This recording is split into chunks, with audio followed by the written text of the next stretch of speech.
So today I'm going to dye my hair. I've wanted to make a change to my hair for some time now, but I couldn't decide what I wanted to do because I don't really want to cut it. I've spent like 2 years growing it out. So I decided that I kind of just want to dye the underneath of my hair today because I've dyed my hair all one color before, purple, and it was fine, it was good, but I just kind of want a subtle change, and if I change my mind and want to go full blown, I can later on. So today I'm using good old Splat. So I don't want this to last a super long time because I do want to try different colors.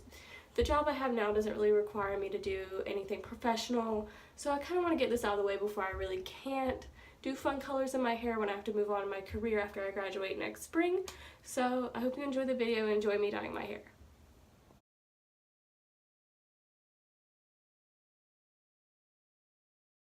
Okay, so take two, because when I opened the Splat box, there was stuff missing. So now I have the Garnier one. So let's get started.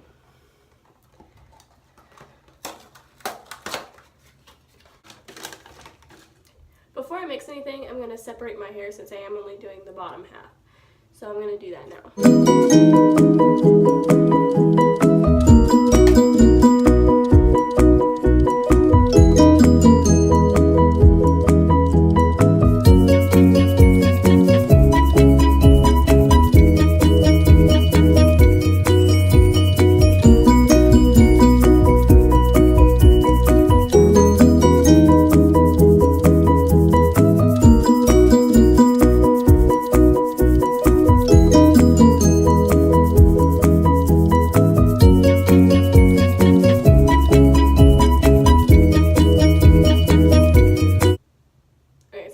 Mix this and then apply it to my hair.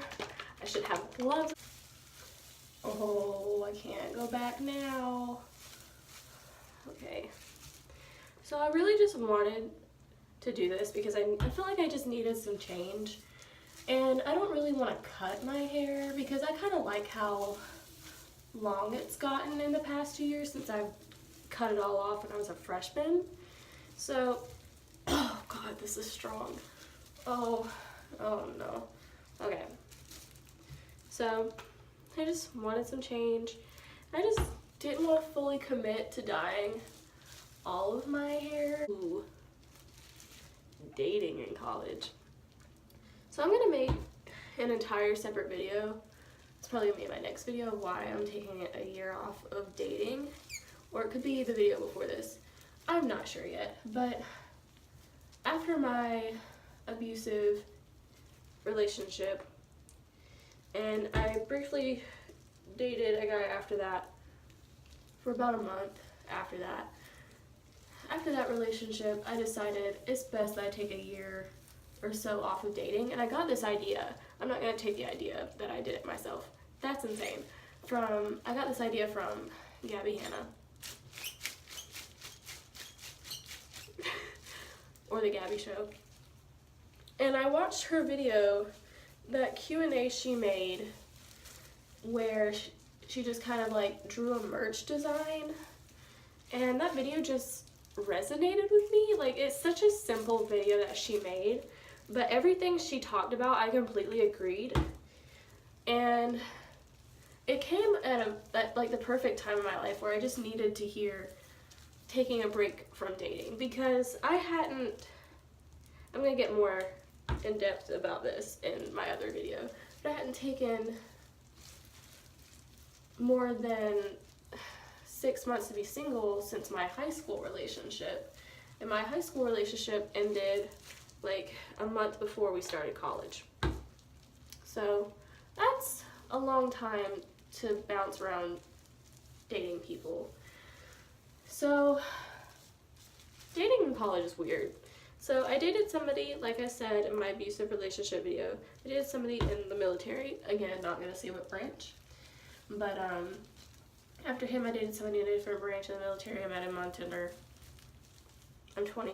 But after him, I really saw how not ready I was for being in a relationship. And I really we were toxic for each other, but I was mostly toxic for him because I wasn't healed from my past relationship, and that wasn't fair to him or me. And I hate that I was that much of a toxic person to somebody else, but that really made me realize how badly I needed to take this time for myself to just allow myself to heal. So, but I'm going to talk about my experience dating while in college. Now, in my personal opinion, do what you want to do, live your best life. But I don't think it's really necessary to date in college because, like, you're already going through such a monumental amount of change in such a short period of time. Why feel the need to include a significant other in that? So you're moving away from home for the first time, and you're probably moving away from home for the first time, and you're gonna probably move into a dorm room. That's my experience anyways. And I get it, it can be lonely because you don't really know anybody in your new college town, and you're trying to make all these friends, and it's just easier to get into a relationship and just adopt their friends, right? That was my logic. So that's what I did. I dated around like a couple guys before I met the guy I was in the abusive relationship with. And it's just a lot easier to do that. And I understand that, but that's not a healthy mentality to have, because you need to find and establish and develop your own friendships outside of a relationship. Otherwise, it's not a healthy relationship. Now, I'm not saying that you need friends, because it's really hard to make friends, but have a life outside of your relationship. And that's when my toxic relationship really became more toxic, is when I lost all my friends. And that was mostly due to him, because I didn't want anybody to see what he was putting me through. But beyond that, I feel like it's not necessary to have a boyfriend in college. Yeah, sure, go on dates, have fun, do the whole Tinder thing. Wasn't for me, but do it if that's what you want. Go out, have fun, and then come back and just be yourself, because college is really just about experimenting and finding out who you are. And I feel like in my personal experience, I wasn't allowing myself to find out who I am. So I'm doing that now, going through the experimental processing, what I like and what I don't like, whether that's in relationships or just things about myself.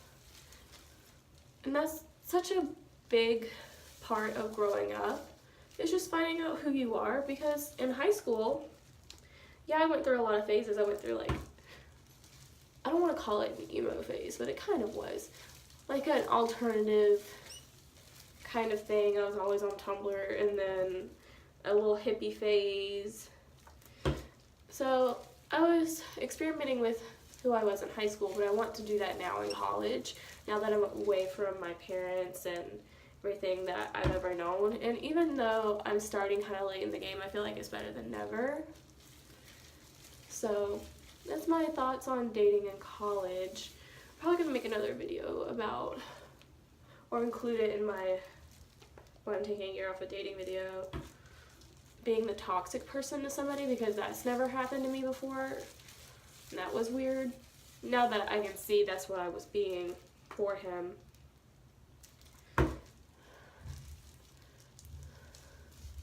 Or to him. It's all over my neck. No. Oh no. Oh no. I feel like I'm having a Jenna Marbles moment, because I couldn't decide between red or blue today. I was like, I'll do red, then I'll do blue. And I've already had purple hair, so I was like, probably after that I'll do purple. And I thought, that's exactly what Jenna Marbles did, but who cares? She's the queen, and we all have to respect that. That's all that matters. This is gonna get all over my ear. Fun. How red. Fun. Okay. I'm not cutting my hair.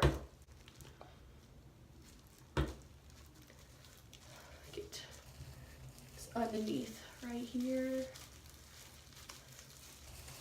So other YouTubers I like besides Gabby Hanna and Jenna Marbles and, you know, Julian and all those people, I really have liked Alora Jean. I just love her videos, anything she makes, because she just seems like such a genuine person. And I feel like our personalities are pretty similar. Not just because she's in the Air Force and I want to join the Air Force, but I just feel like our sense of humor is pretty similar. I like Jack Is Not a Bird, he's good. Or I think it's just Jackson Bird now. But he's good for queer or transgender content. I like Stevie a lot, I think. And then Glam and Gore. I'm gonna take my glasses off in a second. Yeah, it's time to take these off. Oh no, how do I do this? I don't know. My voice sounds so annoying. I have an upper respiratory infection right now. And hopefully that's gone in a couple days. It happened at the concert because we were so close. I think you could tell in the video. We were just so close together. People were pushing, trying to get closer to the front. It was absolutely insane. Yep, there it is on my face. Good job. This is my method for getting the top of the back of my head. It's just, if my roommate's not home to help, it looks like a murder scene in my sink right now of how many times I've dripped this dye. That's not good. So like I said, I've had fun hair color before. I had this purple color, and I just really like how it looked with fun colored hair. My mom and her boyfriend weren't a fan, but like, I just feel like life's too short to not make the small decisions that's gonna make you happy. Like even if I end up hating this in a couple days, like, it's just hair. And once it fades, I can dye it to a different color. And if I don't like that color, then I can just dye it a different color. And if I get sick of, you know, fun colored hair, which I don't think I will ever, then I can just dye it over black or brown and then wait for it to, you know, fade a little and then go in to the salon and have them professionally fix it. Like, I get that box dyeing your hair at home isn't the best thing for it, but I mean, like, it makes me happy, so I'm gonna do it.